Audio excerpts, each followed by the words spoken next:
You're listening to Opera Box Score. Let's get ready to rumble! Wherever you are, however you're listening, it's America's talk radio show about opera. It's Opera Box Score. I'm Weston Williams, joined by Oliver Camacho. All right, this week, conductor David Neely goes inside the huddle to share highlights from Des Moines Metro Opera's upcoming festival season. And since we're already on the topic of the summer opera season, in Chalk Talk, the team handicaps the opera festivals here in the good old US of A. Plus, in the 2-minute drill, Bard College's Leo Botstein steps down and friend of the show Eric Einhorn steps up. Make sure you subscribe to our podcast on Spotify, click follow. On Apple Podcasts, hit the plus sign. You can also stream episodes of OBS every Saturday at 10 a.m. Central at amplisoundsradio.com. Email us your hot takes by writing to mailbag@operaboxscore.com or upload a voice memo using the You Got Something to Say tab on our website, operaboxscore.com. However you contribute, you'll get an OBS beer coaster, an OBS lapel pin, and a #1 OBS fan foam finger, just for sharing your own hot take. Oliver Camacho, it's good to be back in the studio with you. Over the weekend, Yannick Sinner, Carlos Alcaraz's main rival, demolished. Oliver, flattery gets you nowhere. And every single time, I come in nice, I come in heated, and it's tennis every time. Demolished the number 3 player in the world, Alexander Zverev. I think it was like 6-1, 6-2. It was a humiliating loss for a final of a Masters. So I feel bad for Alexander Zverev, but he's got some bad juju, and we don't have to talk about it. But without Carlos Alcaraz in the field, Yannick Sinner is just going to run the table. We have a note from Ashley. This is very important. Yes, she wants to be acknowledged. She wants her flowers for calling that Titanic has indeed been nominated for a Tony Award for Best Musical. She called that in 2023. She is ahead of the curve. Back to the archive, yes. Maybe we'll send you an extra beer coaster or something if you can find the exact episode where she makes that prediction. It's somewhere in there. Yeah, well, I mean, I would say more about musicals, but this isn't Musical Box Score, so let's talk some opera. Huddle up. Let's go inside the huddle. Well, we're recording this on May 5th. You'll hear this episode on May 7th, and this is sort of a barren time for opera, at least in the Midwest. So I'm already looking forward to opera events that will happen in June and in July. But in the meantime, we can look ahead to a Des Moines Metro Opera, which is one of the festivals that we'll be talking about in our Chalk Talk after this Inside the Huddle with music director of Des Moines Metro Opera, David Neely. David, welcome to Opera Box Score. Hey, I'm glad to be here. I want to tell you that last summer was my first year at Des Moines, and I think it's going to be part of my summer diet. And I'm not trying to make this into a commercial for Des Moines, but my experience was so nice. Your staff is incredible.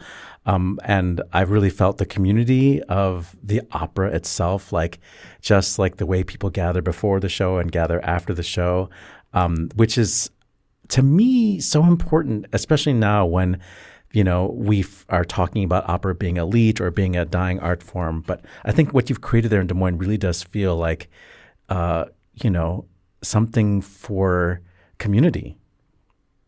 Well, I'm so glad to know that you felt that way. We love that because that's every one of us who works at Des Moines Metro Opera we feel the same way about it. 20, how many years ago? Almost 23 years ago now, I came to Des Moines for the first time and was with the opera company.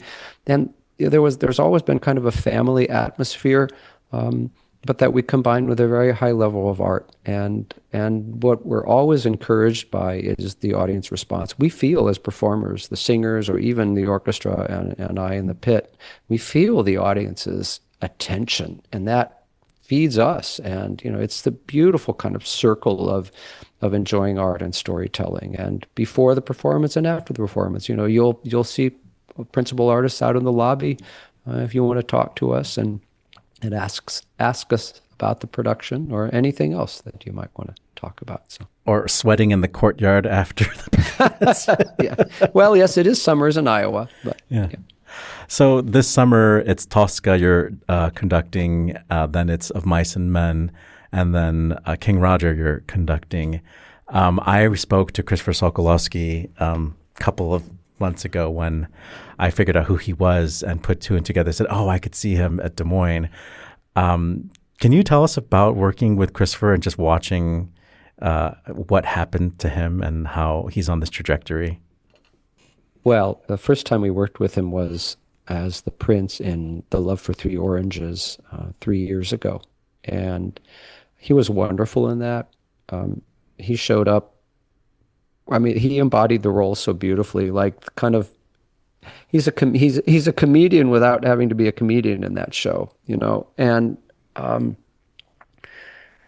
then to have seen his trajectory, him in Europe, singing heavy Wagnerian roles now, and really, really embracing that and having success means a lot to us. You know, it was clear that he was headed in that direction when we first worked with him several years ago.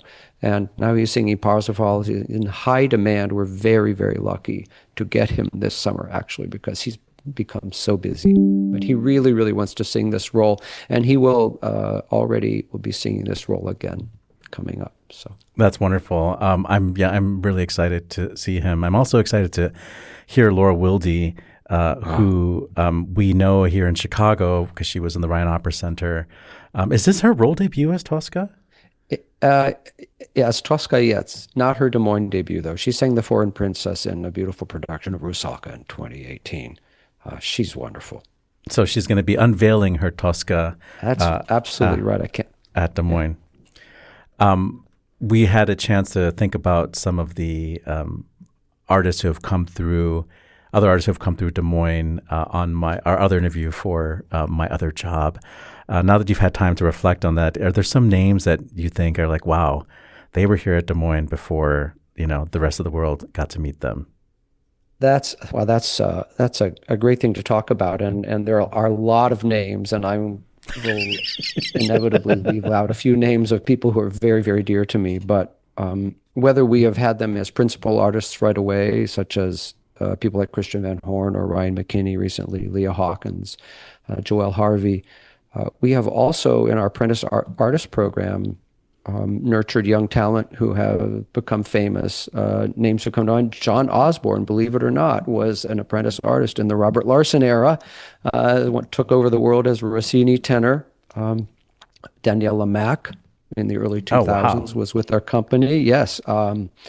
John Moore, who's singing George with us this summer, was an apprentice artist at Simpson 20 years ago and has sung many roles with us and has sung all over the world. I mean, I think we're very lucky to be able to work with these singers, and we don't do it from a standpoint of wanting to have some credentials. We hire the artists we believe in, and all of these performances, I think these are not just great voices; they're all really real artists. And we also have a certain. It's nice to bring people back, right? The hometown kind of revisiting effect. You know, Laura being close to Chicago. You know, I'm sure there will be a lot of fans coming from Chicago to hear her sing her first Tosca, as they should. We like to nurture talent. We like to offer our audience chances to hear great people whom they haven't heard before in person or who might have heard in a bigger city. Well, I don't want to put you on the defensive by asking this question, but I have to ask it because I told the audience I was going to be very audacious this year in some of my interviews. Okay. Can you address how certain opera companies, some of them are summer festival companies, seem to all have the same singers, how they seem to like pass them back and forth, the American singers, how there's like this pool of singers that gets heard by the quote unquote industry leaders. And it sort of creates this like, oh, if you want to be recognized as, you know, an up and comer, you have to do this program. You have to do Des Moines. You have to do fill in the blank, you know? Well, as in every industry or art form, we can tend to formal structures like that, or unofficial. I mean formal. I don't know, but all I can say is that singers need to build experience and repertoire. But there are a lot of really good singers. I would say Des Moines, we do have favorite singers we like to bring back. Sarah Gartland is someone we've had in many, many roles, but we've also, with every role we've offered her, it's been an exploration of just another half a step up on the repertoire exploration ladder for her, which she's always done with aplomb. I will say Michael, in recent years, Michael Eagle, our general and artistic director, who's a genius. He's been traveling around Europe frequently now, and is hearing a lot of singers in Europe, American singers based in Europe, like Christopher, and some non-American singers. And we bring some non-American singers too, who are doing maybe U.S. debuts or significant first productions in the U.S. Singers from the U.K., for example, our Forrester last year, and Vixen, our Vixen last year, Hera Haesung Park. I love. She's incredible. Has Deutsche Grammophon CD, but she'd never done the Vixen, and it's a dream role of hers, and so she said yes. She was amazing. Yeah, she is. She's a phenomenon. Okay, I'm gonna drop that, but there's more there. There's more there that has to do with who are the leaders of the industry? What is the demographic of those leaders? Do they have the same taste? Yeah. I don't know if you feel comfortable addressing that. Well, the truth is that you can't, anyone who is, let's say we often call, people in positions like mine or Michael's gatekeepers. I like to see the role as people, with curiosity, and obviously we have artistic, things that speak to us or don't speak to us. What I can say is compelling performances really speak to us, and at Des Moines, that's what we believe in. We just love the art form, and we love performing and communication, and I think everyone in opera does. I think we have there's where we're located in our theater and the kind of people on our staff and in our artistic staff, it's almost kind of a refuge for idealists in some way. I mean, it's nice to get down to the work and try to do something special. And when it works for us, we feel very lucky. And in terms of casting, I think whether it's singers or conductors or directors, it's really hard to get that shot, because people are afraid. I think people are afraid it might not go well, so they tend to sometimes in hiring go with people that they know are did the role here somewhere already or are going to be reliable, and maybe not give them have been vetted by one of your colleagues. Yeah. Well, and of course we rely on colleagues' opinions, absolutely, but we also have our own sets of ears, and then taking a chance on people. I mean, I think that is as exciting as anything, and I believe that we have a record of that. Yeah. Well, I think where Des Moines has demonstrated risk has actually been in the repertoire choices, and I'd love for you to sort of address, how much of a risk you're willing to take, and have you actually, risked losing audience by the risk that you take? Well, sometimes I will say that Michael and I sometimes think we might have done it this time, we'll say. Michael and I have known each other for a long time. I've been with the company since 2003. I was on music staff. I worked in Germany, came through the German system. I came back to the United States for family reasons and was looking for a summer summer festival to work at. And I was at Des Moines, and Michael and I would just talk and say, what do you think this company might be capable of someday? And I mean, Robert had done amazing things and pushed boundaries and done an amazing adventurous repertoire, Gloriana, things like that. A brilliant production of that. What could we do? And I remember, I was like, well, do you think we could ever do Wozzeck? I think Michael asked me that, which I found amazing because that was always like a dream piece of mine that I had played in Germany and assisted and made me actually love opera. I'm a weirdo. Wozzeck was the first opera I fell in love with in college. But anyway, I digress a little bit. I think Michael and I know our audience well enough and have a sense for of the audience well enough to know how far we can push them. And of course, then the contract you make with an audience when you program a Wozzeck or a Billy Budd or a King Roger is that you will do it well.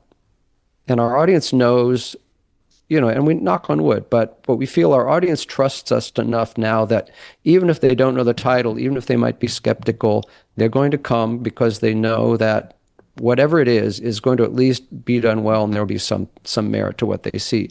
And then the great thing that we often experience is that somebody comes to us the person who we think is going to hate the opera the most, is the atonal opera, the one atonal opera we do in 25 years, and they say, "Boy, I want to hear that again because I want to listen to the music."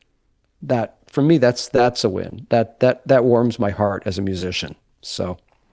Yeah, I mean, I feel like Wozzeck, in a way, is a safer choice than King Roger, because nobody knows what King Roger says. No, that's actually a valid point. People know Wozzeck, and it's a story that is universally compelling.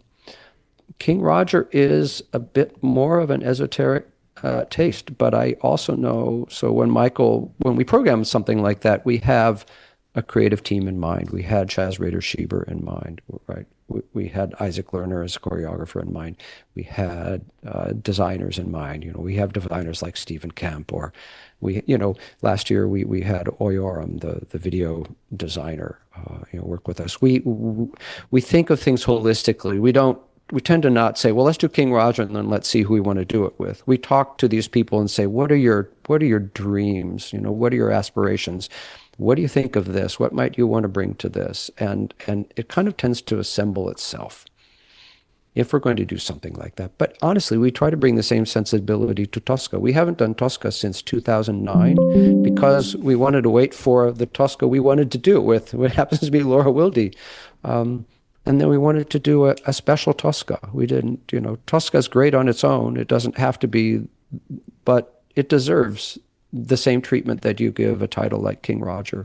So our official interview ended there, but then I allowed the Zoom audio to keep rolling a little bit, and I do have David Neely's permission to play this extra from the interview. My audio is not so great on this, but you will hear sort of like where I was trying to go with that last question. He answers a little bit more candidly since he thought we weren't being recorded, and I think it's really authentic, and I'm happy to share this with you as well. I'm a gay man of my generation, and I feel that there is that I'm being addressed, that I feel seen by what you guys are doing, but I know that also I maybe shouldn't be the target audience, that maybe there should be a wider net that's being cast to welcome people in. So I'm trying to figure out what Des Moines formula is going to be going forward. So. Oh, I love to talk about that if we had time. The thing is that we actually do, and we have. I mean, Des Moines is not. Iowa is the least racially diverse state in the country, but we really we try, and we do. We have things that we bring in people from Des Moines. We bring groups in for previews like many companies do. We've done chamber production. We've done second stages productions in venues. We did Fellow Travelers maybe 7 or 8 years ago before the pandemic. And we did it up in a historic theater in Des Moines, and we sold out 2 performances. We sold like 3,500 tickets to Fellow Travelers. So that the audience is there, and they felt spoken to.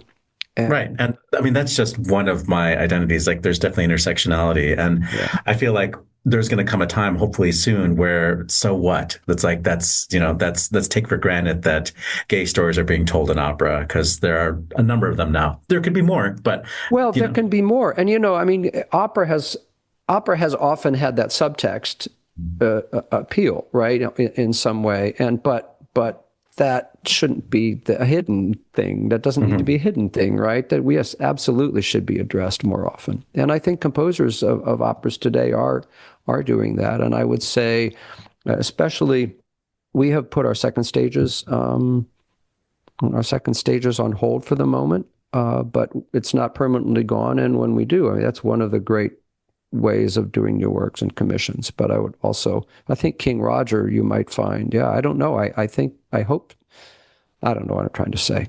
No, can already imagine the amount of Christopher Sokolowski's butt cheek that I'm going to see. So I might see it twice. So I'm just going to tell you, like, honestly, we were kind of scared when we programmed Porgy, right?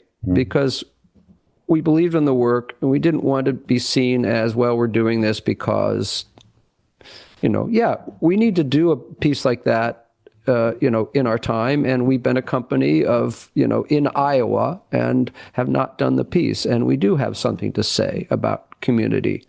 And we do have to bring community to Indianola, Iowa. That was also really important. But we also we didn't know what the experience might be for our artists being in small town Indianola, Iowa.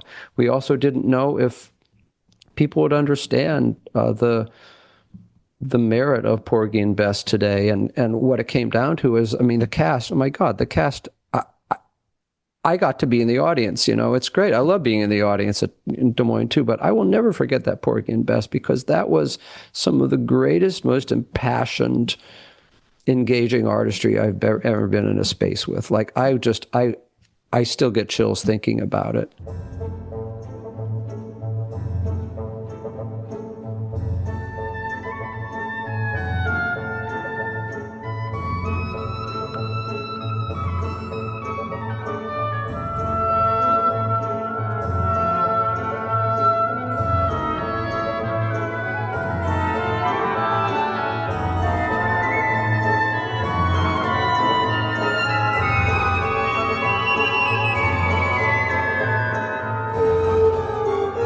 The Bacchanal from King Roger by Karl Szymanowski. We heard the studio recording from Polish National Opera with the Polish National Opera Chorus and Orchestra conducted by Jacek Kapsik. I love the opera King Roger. I'm so excited they're doing this. A fun fact about me, Oliver, which I'm hesitant to share with all of our listeners, is that I do have a D&D character named after King Roger from the opera, and I am the only one who appreciates it.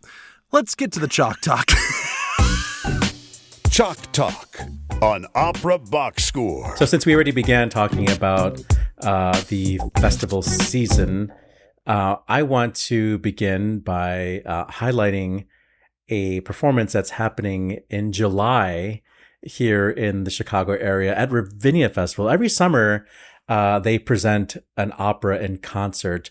Last year, we had Alcina, a first-time collaboration with Haymarket Opera.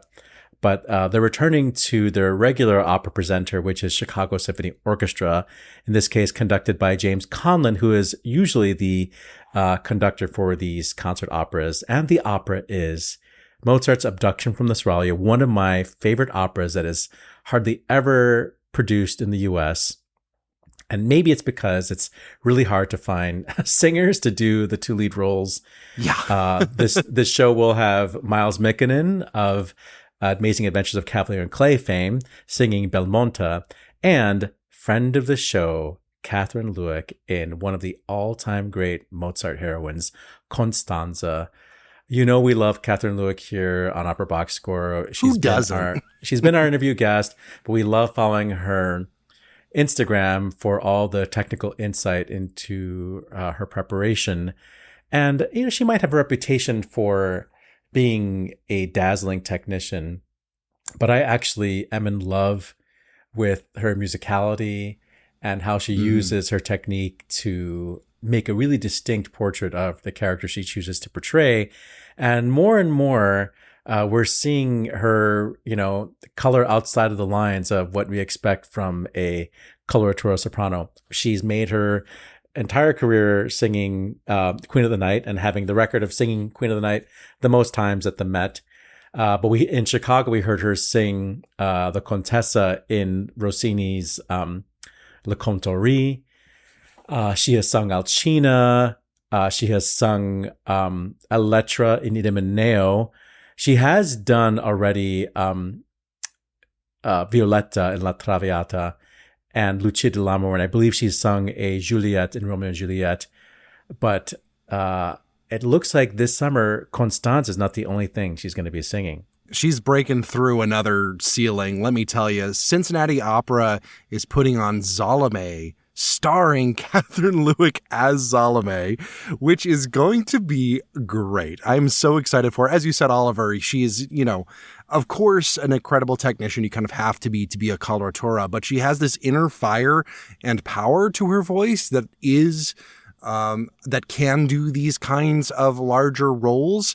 I am so excited. I need to get down to Cincinnati for this. In addition to Catherine Lewick, there's also going to be Michelle DeYoung as Herodias, Alfred Walker as Johanna. It's going to be a really great cast. And, Cincinnati Opera, I really love them as a festival because, even though I am famously a man of the state of Alabama, Roll Tide, my parents were actually both born in Ohio. So I do have these kind of roots to that region. And Cincinnati Opera is one of those places that is a genuine powerhouse that I think people sometimes forget about when they're listing out all the big, coastal elite cities and Chicago. But Cincinnati Opera has been around for a long time. You can feel it when you enter the hall, and you can really hear it in the talent they're putting on and their willingness to tackle really interesting stuff. Speaking of Salome at Cincinnati Opera and interesting things, I'm really excited for another opera they're doing this season, which is the opera Lalovavi, which I believe I'm pronouncing correctly, Lalovavi. This is an opera by Kevin Day, which has been in development for the past year or two. The librettist is Tafara Brown. This is an Afrofuturist opera, and I think we actually mentioned this a couple of years ago when they started, workshopping this, and I believe there was an aria with just a piano with Kevin Day playing the piano out there on YouTube somewhere that we might have played. But I've always been really excited about the possibility of an Afrofuturist opera. I think there have been some smaller scale ones. Isn't Malcolm X Afrofuturist? Not well. I guess in terms of like the UFO they put in they put in there maybe, but Afrofuturism as an aesthetic movement I think lends itself really well to opera. It tends to be very high-minded in a way that contributes itself to longer monologues that can be sung. They're very stylized often. If you read a lot of Afrofuturist books and see plays and movies, I think it's an aesthetic that really, really is right there. And the only thing preventing it from being a massive thing in opera is, let's be real here, racism. But I'm really excited for this. I don't want to get too much in the plot because I only know so much about the plot myself. It's whatever it has on the website. It's about the Persephone, who's the youngest daughter of the ruler of the city formerly known as Atlanta, Georgia. And it has something to do, it says a high sci-fi sort of concept all about genes and things like that. But it's going to be really cool. It's an all-black cast. They give top billing to Brittany Olivia Logan as Persephone, Adrienne Danrich as Dinah, and the great Morris Robinson will be playing Titan, among others in the cast. Really, really exciting stuff. I want to see you all in Cincinnati. Didn't I say that Morris Robinson is also singing? He is. Osmin in Abduction from Australia, which I don't remember if I mentioned the dates, but Abduction from Australia is July 16th and July 18th. While I'm doing the next two Midwestern festivals, can you get us the dates for Cincinnati since I didn't ask you to do that? While you're looking that up, sticking in the Midwest, Opera Theater St. Louis actually kicks things off on May 23rd with the Pirates of Penzance. Their season also includes Penzance. Their season also includes Goedel's A Light in the Piazza. They are doing Romeo and Juliet in English. But the opera I'm most excited to see this summer or this late spring is Andre Previn's A Streetcar Named Desire, a co-production with Boston Lyric Opera. Patricia Rissette will stage direct both productions. Friend of the show, Patricia Rissette. The cast includes Lauren Snofer as Stella, Thomas Glass as Stanley Kowalski, and Sarah Gartland singing Blanche Dubois, conducted by friend of the show, Daniela Candilari. As you know, Opera Theater St. Louis does everything in English, which is maybe why Light in the Piazza is in there. But Romeo and Juliet will be sung in English, and Previn's opera is already in English. I remember seeing this show when it was newer back at Lyric Opera for Chicago with Susanna Phillips. I forget who was the other soprano on this show. But I feel like I have a better appreciation for contemporary opera back then. My ears were not available to new music. So we'll see how this second time around goes. And I feel like Blanche is a role that's like tailor-made for Patricia Racette to sing, to have sung. But it turns out that I remembered wrong. And it was, I think Renee Fleming is the only person who really made a name for herself singing that role. But yeah, I think that, Patricia Racette's American aesthetic will be great and also her appreciation for sort of the bluesiness or the jazziness of Previn's writing fits her well, since she's also known for her cabaret acts. So that's going to be at Opera Theater St. Louis. That is one of the 4 offerings this year. And just a reminder, since we already talked about Des Moines, they're doing Tosca with Laura Wilde and Norman Garrett.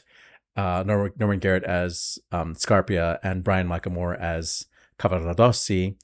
Their American opera this year is Of Mice and Men by Carlisle Floyd. It's the Floyd Centennial.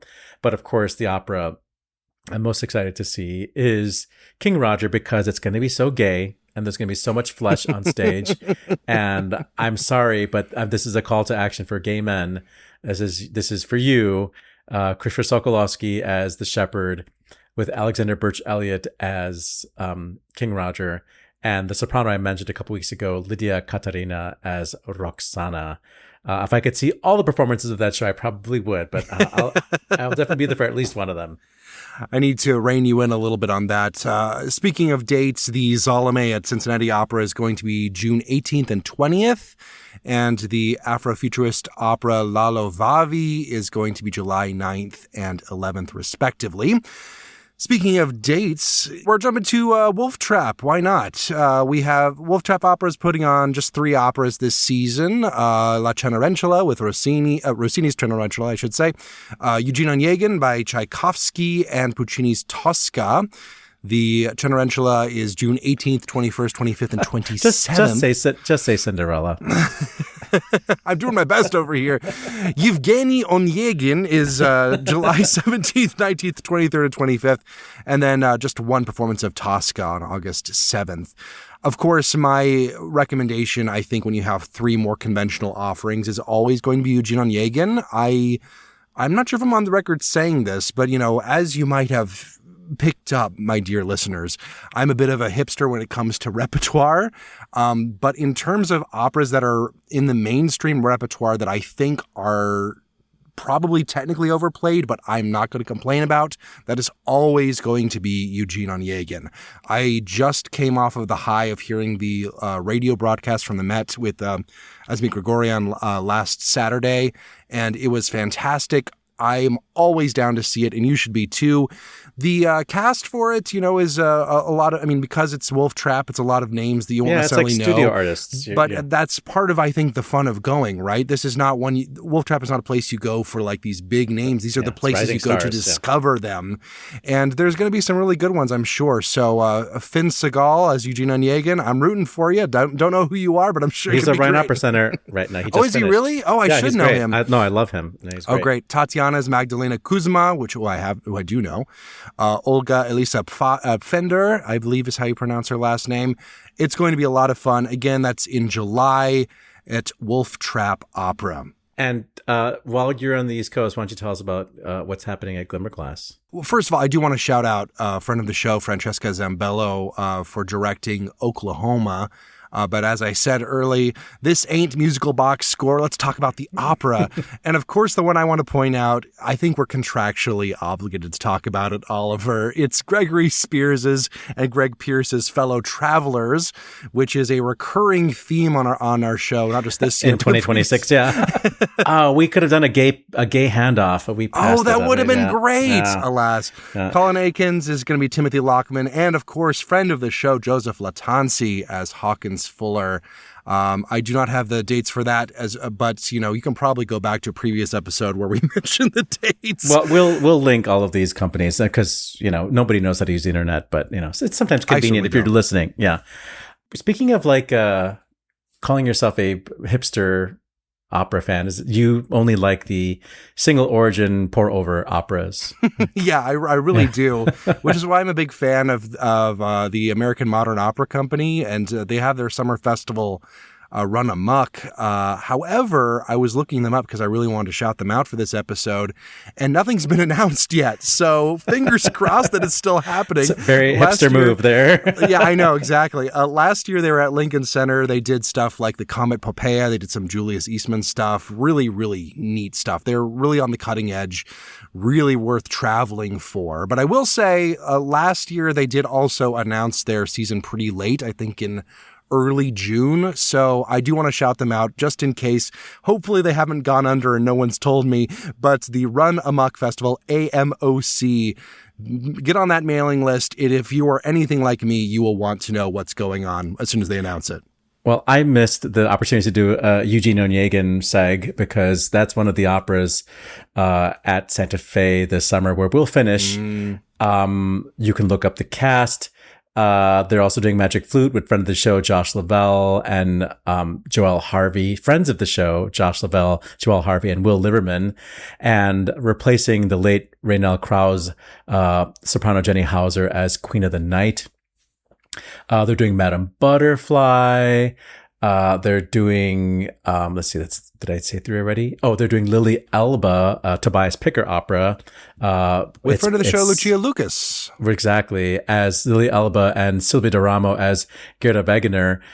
That's the same story as that movie from a couple years ago, or more than a couple years ago, called The Danish Girl, about the painter, Lily Elba. But of course, the show that I'm most excited to see is just loaded with friends of the show. It's the all-stars of friends of the show.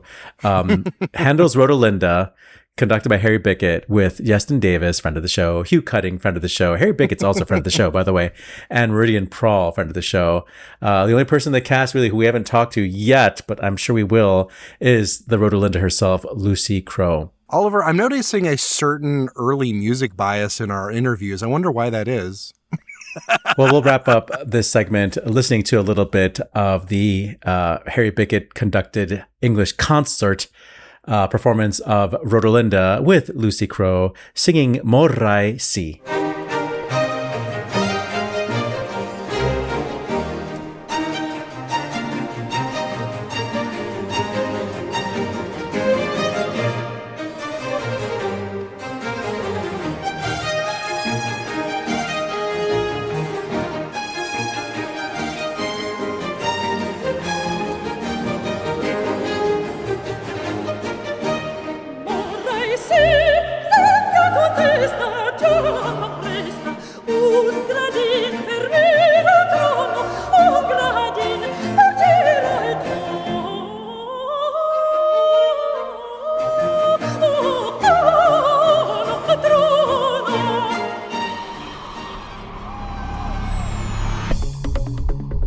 This just in, the 2-minute drill. All right, listen up. Here's everything you need to know about what happened in Operaland this week. Leon Botstein will step down as president of Bard College following an independent review of his correspondence with sex offender Jeffrey Epstein. Reported by The Guardian, the review found that Botstein frequented Epstein properties and that Epstein's own visits to Bard College could have created a risk of facilitating abuse. Investigators also found that Botstein was warned against engaging with Epstein, that Botstein accepted undisclosed consulting fees that he claimed were intended for donation, and that he extended multiple invitations to Epstein to Bard-related events. The Bard College Board stated that the concerns raised were serious and warranted careful review. Beatrice Venezzi has spoken out after being fired from the Teatro La Fenice.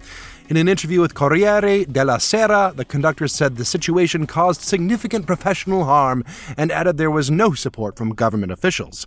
Venezzi denied that she accused the orchestra of nepotism, instead alleging, quote, slander and defamation on the part of orchestra employees, which Venezzi said occurred with the superintendent's tacit consent. To mark the 15th year of its residency program at Sing Sing Correctional Facility, Carnegie Hall has released a new collection of videos featuring original music by participants and alumni of Musical Connections. Since the program Musical Connections began, more than 300 original works have been composed, with participants collaborating in performance with artists such as friend of the show Joyce DiDonato and rival of the show, but future friend, we hope, Rhiannon Giddens. Vancouver Opera will celebrate longtime chorus member Dawn Wright during the Sunday matinee of La Boheme.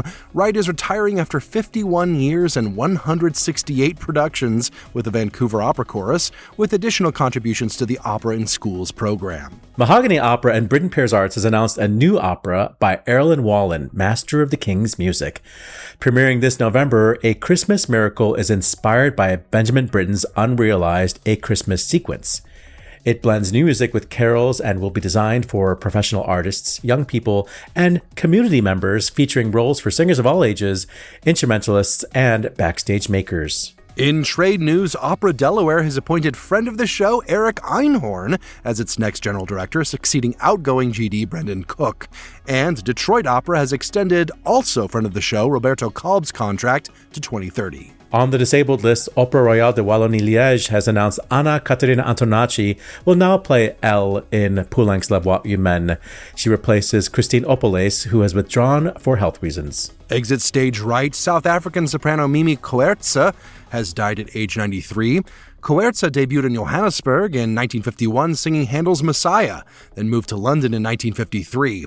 International breakthroughs followed with performances at Teatro San Carlo in 55, the Wiener Staatsoper from 56 to 78, and eventually she performed at the Royal Opera House, Covent Garden. After returning to South Africa, Coertza focused on mentoring young singers and received numerous honors, including Austria's Decoration for Science and Art and an honorary doctorate from the University of Pretoria. And on this day, May 7th, birthdays include composer Karl Heinrich Graun, born in 1704 in Saxony, Germany. In 1746, composer and violinist Karl Stamitz was born in Mannheim, also in Germany. Giuseppe Farinelli, an Italian composer, was born this day in 1769. I don't know if he has any relationship to the castrato Farinelli, but he has a fun name. In 1833, it was the birthday of Johannes Brahms in Hamburg. Not an opera composer, but we love his songs and we love his German Requiem. Russian composer Tchaikovsky, Peter Ilyich Tchaikovsky, was born this day in 1840 in the Christian calendar, the American calendar. How do we say that? The Gregorian? There you go. Yeah. Whichever one it is. Hungarian conductor Anton Seidel was born in Budapest. He was known for his work at the Met and also for being an assistant to Richard Wagner, born this day in 1850. Swedish soprano Elisabeth Söderström was born this day in Stockholm in 1927. Swedish baritone Ingvar Wicksell was born this day in 1931 in Luleå. And happy birthday to American conductor Robert Spana, born this day, May 7th in 1961. First performances include Beethoven's Ninth Symphony in Vienna in 1824, the opening of the Royal College of Music in London in 1883, Edouard Lalo's opera Le Roi Dix in Paris in 1888, the first performance of Milhaud's The Sorrows of Orpheus in Brussels at La Monnaie in 1926. Virgil Thompson's The Mother of Us All premiered this day in 1947 in New York City. Friend of the show, Karl-Heinz Stockhausen, right? His opera Montag von Licht premiered at La Scala on this day in 1988. Ironically, May 7th was a Saturday. And on this day, May 7th, in 2005, it was the first performance of Richard Daniel Poor and Toni Morrison's Margaret Garner at Detroit Opera House with friend of the show, Denise Graves, in the title role. And that's your 2-minute drill.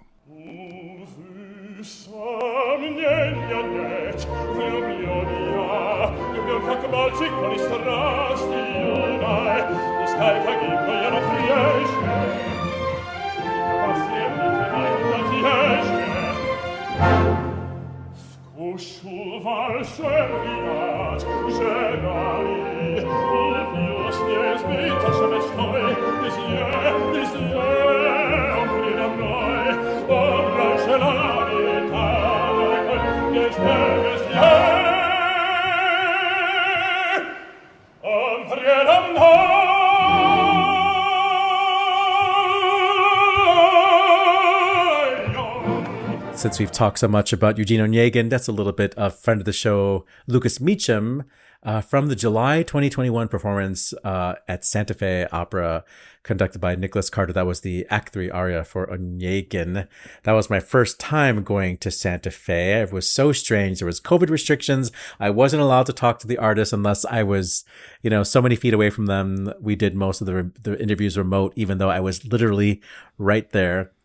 And I think that might have been Lucas Meacham's step-in as Onegin, because the original announced cast couldn't travel due to I think it was that rings a bell. I think it was Etienne Dupuis, due to travel restrictions. So that was fun times.